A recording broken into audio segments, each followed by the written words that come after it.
Estudo sobre o Evangelho de João, parte 01, dia 27 de dezembro de 2023. Prólogo do Evangelho. João, capítulo 1, do versículo 1 ao 5. No princípio era o Verbo, e o Verbo estava com Deus, e o Verbo era Deus. Ele estava no princípio com Deus. Todas as coisas foram feitas por ele, e sem ele nada do que foi feito se fez. Nele estava a vida, e a vida era a luz dos homens. E a luz resplandece nas trevas, e as trevas não a compreenderam. João 1, 1 a 5. O Evangelho de João, que começa com esses versículos, é em muitos aspectos muito diferente dos outros três evangelhos. Ele contém muitas coisas que eles omitem. Omite muitas coisas que eles contêm. Uma boa razão pode ser facilmente mostrada para essa dessemelhança. Mas basta lembrar que Mateus, Marcos, Lucas e João escreveram sob a inspiração direta de Deus. No plano geral de seus respectivos evangelhos e nos detalhes particulares, em tudo o que eles registram e em tudo o que eles não registram, eles foram todos os quatro igualmente e inteiramente guiados pelo Espírito Santo. Sobre os assuntos que João foi especialmente inspirado a relatar em seu evangelho, uma observação geral será suficiente. As coisas que são peculiares ao seu evangelho estão entre os bens mais preciosos da Igreja de Cristo. Nenhum dos quatro evangelistas nos deu declarações tão completas sobre a divindade de Cristo, sobre a justificação pela fé, sobre os ofícios de Cristo, sobre a obra do Espírito Santo e sobre os privilégios dos crentes, como lemos nas páginas de João. Em nenhum desses grandes assuntos, sem dúvida, Mateus, Marcos e Lucas ficaram em silêncio. Mas no Evangelho de João, eles se destacam na superfície para que quem corre possa ler. Os 5 versículos agora diante de nós contêm uma declaração de sublimidade incomparável a respeito da natureza divina de nosso Senhor Jesus Cristo. Ele é, sem sombra de dúvida, a quem João se refere quando fala da palavra. Sem dúvida, há alturas e profundidade nessa afirmação que estão muito além da compreensão do homem. E, no entanto, há lições claras nele que todo cristão faria bem em tesourar em sua mente. Aprendemos, em primeiro lugar, que nosso Senhor Jesus Cristo é eterno.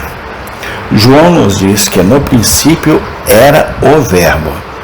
Ele não começou a existir quando os céus e a terra foram feitos. Muito menos ele começou a existir quando o Evangelho foi trazido ao mundo. Ele teve glória com o Pai antes que o mundo existisse. João 17:5. Ele existia quando a matéria foi criada pela primeira vez e antes que o tempo começasse.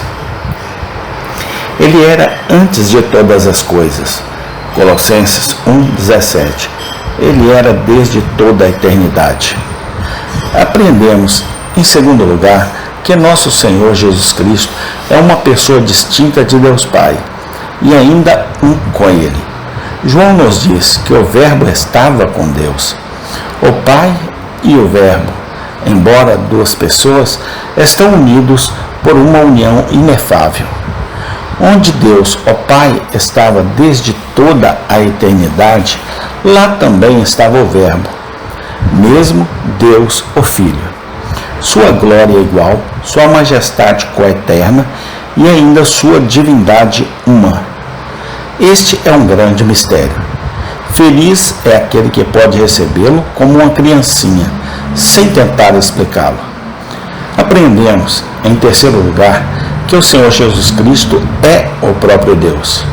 João nos diz que o Verbo era Deus. Ele não é meramente um anjo criado ou um ser inferior a Deus Pai. É investido por ele com poder para redimir pecadores. Ele é nada menos do que Deus perfeito, o igual ao Pai no tocante à sua divindade. Deus da substância do Pai, gerado antes dos mundos.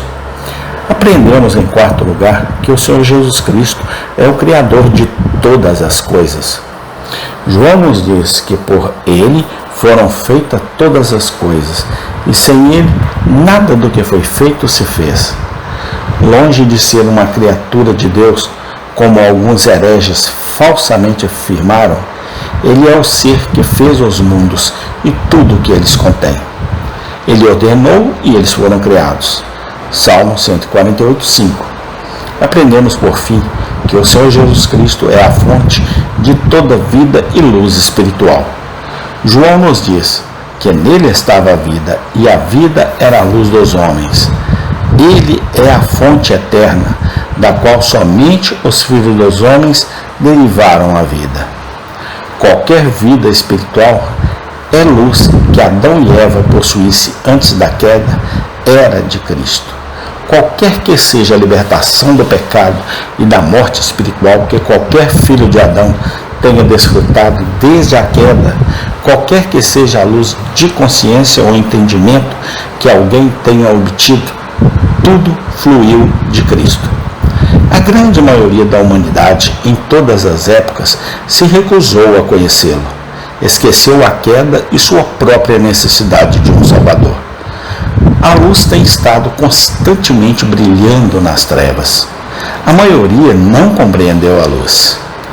Mas se algum homem e mulher, dentre os incontáveis milhões da humanidade, já teve vida espiritual e luz, esse é um breve resumo das principais lições que esses maravilhosos versículos parecem conter. Há muito neles, sem controvérsias, que está acima de nossa razão, mas não há nada contrário a isso. Há muita coisa que não podemos explicar e devemos nos contentar em acreditar humildemente. No entanto, nunca esqueçamos que existem claras consequências práticas fluindo da passagem que nunca podemos entender com muita firmeza ou conhecer muito bem. Nós saberíamos, em primeiro lugar, a extrema pecaminosidade do pecado? Leamos com frequência esses 5 primeiros versículos do Evangelho de João. Vamos marcar que tipo de ser o Redentor da humanidade deve ser, a fim de fornecer redenção eterna aos pecadores. Se ninguém menos que o Deus eterno, o Criador e preservador de todas as coisas, pudesse tirar o pecado do mundo, o pecado deve ser uma coisa muito mais abominável aos olhos de Deus do que a maioria dos homens supõe. A medida certa da pecaminosidade do pecado e a dignidade daquele que veio ao mundo para salvar os pecadores. Se Cristo é tão grande, então o pecado deve de fato ser pecaminoso. Será que saberíamos, por outro lado, a força do fundamento de esperança de um verdadeiro cristão? Leiamos com frequência esses 5 primeiros versículos do Evangelho de João. Observamos que o Salvador em que o crente deve confiar é nada menos que o Deus eterno, aquele que pode salvar perfeitamente todos os que por ele chegam ao Pai.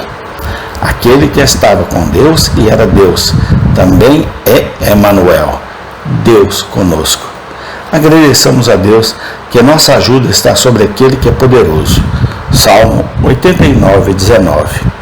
Em nós mesmos somos grandes pecadores, mas em Jesus Cristo temos um grande Salvador. Ele é uma forte pedra fundamental capaz de suportar o peso do pecado de um mundo. Aquele que nele crê não será confundido. 1 Pedro 2,6. Amém. Tem continuação. Senhor, muito obrigado por este estudo que se inicia. Pai, que os corações e as mentes de cada um que ler ou ouvir este estudo possa ser aberto para entender a grandeza do Senhor Deus, a grandeza do teu Filho amado Jesus Cristo, que por nós morreu naquela cruz. Louvado seja o teu santo nome, Senhor, não somente hoje, mas para todo sempre. Amém.